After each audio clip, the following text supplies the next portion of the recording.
Yeni Wahid tutup pintu untuk Anies Caimin, ungkap wasiat Gus Dur. Keluarga Presiden keempat RI Abdurrahman Wahid atau Gus Dur memberikan dukungan politik dan sudah ditentukan jauh-jauh hari. Salah satu sikap yang menonjol dari keluarga tersebut adalah tidak mendukung siapapun yang berpasangan dengan Ketua Umum Partai Kebangkitan Bangsa Muhaimin Iskandar atau Caimin. Hal ini karena masih melekatnya luka kudeta yang dilakukan Caimin kepada Gus Dur lewat muktamar luar biasa di Ancol pada tahun 2008 lalu.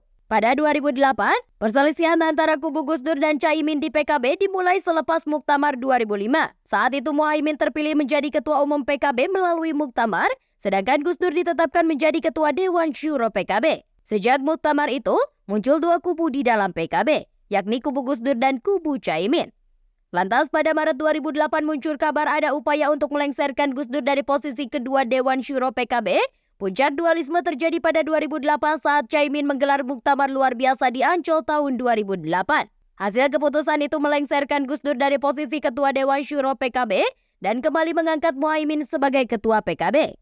Gus Dur mencoba menggelar muktamar luar biasa di Parung, Jawa Barat dan memilih Ali Maksur sebagai Ketua Umum PKB, sedangkan Sekjen PKB dipegang oleh Yeni Wahid. Kemudian pengadilan hingga tingkat kasasi memutuskan kepengurusan PKB yang sah adalah kepengurusan yang dibentuk dari muktamar yang digelar oleh Caimin. Luka itu kemudian membekas hingga kini yang menjadi standar sikap keluarga Gus Dur. Selama itu adalah Caimin, maka tidak akan ada dukungan.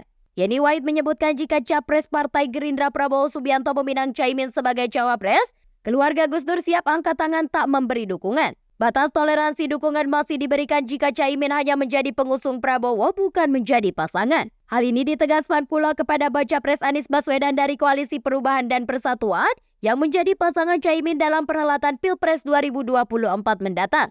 Dengan tegas Yeni menyebut sikapnya masih sama, yaitu tak akan memberi dukungan kepada Caimin dan pasangannya. Sebaliknya, dukungan keluarga Gus Dur akan mengalir pada orang selain Caimin.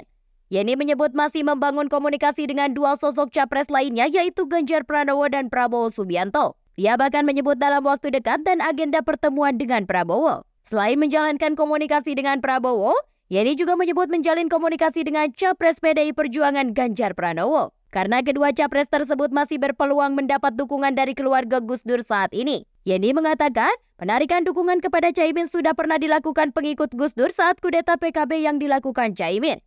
Dia mengatakan, simpatisan Gus Dur justru lebih memilih mendukung Gerindra saat Gus Dur tak lagi memegang kendali PKB yang direbut oleh keponakannya sendiri itu.